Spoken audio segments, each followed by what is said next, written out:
दोस्तों, आज की खबर इतनी बड़ी और इतनी संवेदनशील है कि पूरी दुनिया के न्यूज रूम्स में हलचल मच गई है और हर कोई भारत पाकिस्तान की तरफ देख रहा है। दरअसल दिल्ली के लाल किला मेट्रो स्टेशन के पास हुए बम धमाके ने भारत और पाकिस्तान के बीच तनाव को फिर से चरम पर पहुंचा दिया है और इस बार हालात बिल्कुल वैसे ही बनते दिख रहे हैं जैसे पहलगाम हमले के बाद थे। दोनों देशों में जबरदस्त गुस्सा है और माहौल ऐसा तनावपूर्ण हो गया है कि कब कौन किस पर मिसाइल दाग दे इस तक कोई भरोसा नहीं रह गया है, क्योंकि धमाका सिर्फ भारत की राजधानी में ही नहीं बल्कि पाकिस्तान की राजधानी इस्लामाबाद में भी हुआ है और ये दोनों घटनाएं लगभग एक ही समय की हैं। अब इस्लामाबाद में हुए ब्लास्ट की जिम्मेदारी तो किसी ने नहीं ली है, लेकिन भारत को पूरा यकीन है और तभी की खुफिया एजेंसियों के शुरुआती निष्कर्ष भी यही बता रहे हैं कि दिल्ली में हुआ कार ब्लास्ट पाकिस्तानी प्लानिंग का ही नतीजा है और किसी आतंकी संगठन की साजिश का हिस्सा है। यही कारण है कि भारत सरकार की ओर से एलओसी के पास के इलाकों को तुरंत खाली करने के आदेश जारी कर दिए गए हैं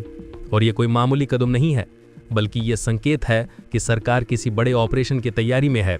तीनों सेनाओं थल सेना, वायुसेना और नौसेना के कमांडरों को बुलाकर हाई लेवल मीटिंग की जा रही है और गृह मंत्रालय ने भारत पाक सीमा से 10 किलोमीटर के पूरे दायरे को रेड जोन घोषित कर दिया है ताकि किसी भी नागरिक को नुकसान न पहुंचे और सेना की कार्रवाई में कोई बाधा न आए।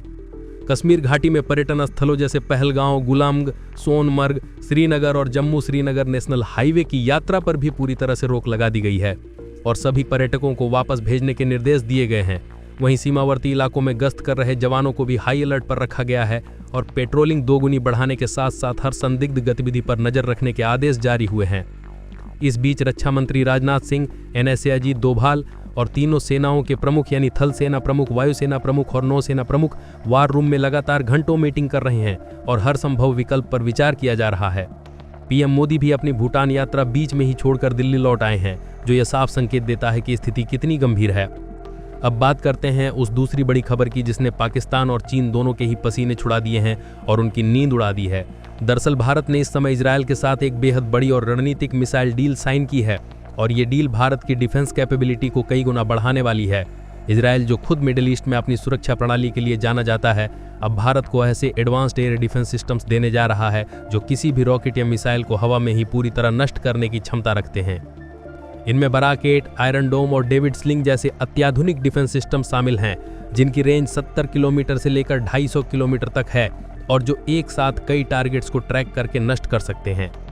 ये डील ऐसे समय में हुई है जब भारत को अपनी पश्चिमी और उत्तरी सीमाओं पर दोहरे खतरे का सामना करना पड़ रहा है।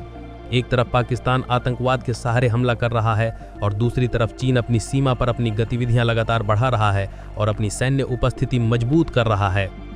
इजरायल से मिलने वाले ये सिस्टम्स भारत की तीनों सेनाओं के लिए एक असली गेम चेंजर साबित होंगे, क्योंकि अब कोई भी दुश्मन देश भारत की एयर स्पेस को चुनौती नहीं दे पाएगा और किसी भी तरह की मिसाइल या रॉकेट हमारी सीमा में घुसने से पहले ही नष्ट हो जाएगी। इजरायल के साथ ये डिफेंस डील सिर्फ कागजों पर 4 शब्दों वाली बात नहीं है, बल्कि ये सालों की गहरी साझेदारी और विश्वास का नतीजा है। और सबसे खास बात यह है कि भारत ने अब इसके कई हिस्सों और कंपोनेंट्स को देश में ही बनाने की पूरी तैयारी कर ली है, जो आत्मनिर्भर भारत की दिशा में एक बड़ा कदम है। बराकेट जैसा MRSAM सिस्टम लगभग 70 से 100 किलोमीटर तक के हवाई खतरों को रोकने में बहुत प्रभावी तरीके से सक्षम है और ये मिसाइल बेहद तेज है और कई टारगेट्स को एक साथ इंटरसेप्ट करके नष्ट कर सकती है। आयरन डोम 4 से 70 किलोमीटर की रेंज में आने वाले छोटे रॉकेट और शॉर्ट रेंज खतरों को बेहद सटीकता से रोकने के लिए जाना जाता है। खासकर नागरिक इलाकों की सुरक्षा में इसकी भूमिका क्रूशियल होती है। वहीं डेविड स्लिंग मिसाइल मिड से लॉन्ग रेंज, बैलिस्टिक और क्रूज जैसी धमाकेदार और खतरनाक मिसाइलों को रोक सकती है और इसे खास तौर पर उन खतरों के लिए बनाया गया है जो लंबी दूरी से आते हैं। इन सिस्टम्स के मिलने से हमारी बड़ी सिटीज जैसे दिल्ली, मुंबई, बेंगलुरु और सीमाएं दोनों बेहतर और कई गुना ज़्यादा सुरक्षित हो सकेंगी और किसी भी तरह के हवाई हमले को रोका जा सकेगा। सबसे अहम और महत्वपूर्ण बात यह है कि ये सब केवल इंपोर्ट के रूप में नहीं आ रहा, बल्कि लोकल प्रोडक्शन यानी स्वदेशी निर्माण के साथ होगा, जिससे भारत की अर्थव्यवस्था को भी फायदा होगा। भारत और इजरायल की कंपनियों के बीच ज्वाइंट वेंचर और टेक्निकल पार्टनरशिप पहले से मजबूत हैं और अब कई कंपोनेंट्स और पार्ट्स भारत में ही बनेंगे, जिससे मेंटेनेंस और ऑपरेशनल तैयारियां तेज और आसान होंगी। इसका मतलब ये भी है कि लंबे समय में हमारे पास स्पेयर पार्ट्स, सर्विसिंग और अपग्रेड की पूरी सुविधा अपने ही देश में रहेगी और हमें किसी दूसरे देश पर निर्भर नहीं रहना पड़ेगा। यह ऐतिहासिक डील उस समय आई है जब एलओसी के आसपास नागरिकों को खाली करने के आदेश, रेड जोन की घोषणा और कश्मीर में पर्यटन स्थानों पर पूरी तरह रोक जैसी गंभीर सुरक्षा तैयारियां चल रही हैं और देश की सेनाएं पूरी तरह युद्ध के लिए तैयार हैं। दूसरी बड़ी खबर इजरायल बाजार के मुताबिक, हालांकि राजनीतिक और चुनावी एंगल पर भी बहुत कुछ कहा जा रहा है और कुछ लोग इसे राजनीति से जोड़ रहे हैं, लेकिन उन सभी बातों से अलग एक ठोस और साफ बात यह है कि विदेशी शक्तियां भी इस बढ़ते तनाव को लेकर बेहद सजग और चिंतित हैं। G7 देशों और कई पश्चिमी देशों ने दोनों पक्षों से संयम रखने और युद्ध से बचने का गंभीर अनुरोध किया है और कई देशों ने अपने नागरिकों को जम्मू कश्मीर और सीमा के 10 किलोमीटर के दायरे के आसपास बिल्कुल भी यात्रा न करने की सख्त सलाह दी है। ये वैश्विक दबाव और डिप्लोमेटिक आउटरीच का भी एक बड़ा हिस्सा है और दुनिया नहीं चाहती कि दक्षिण एशिया में कोई बड़ा युद्ध हो।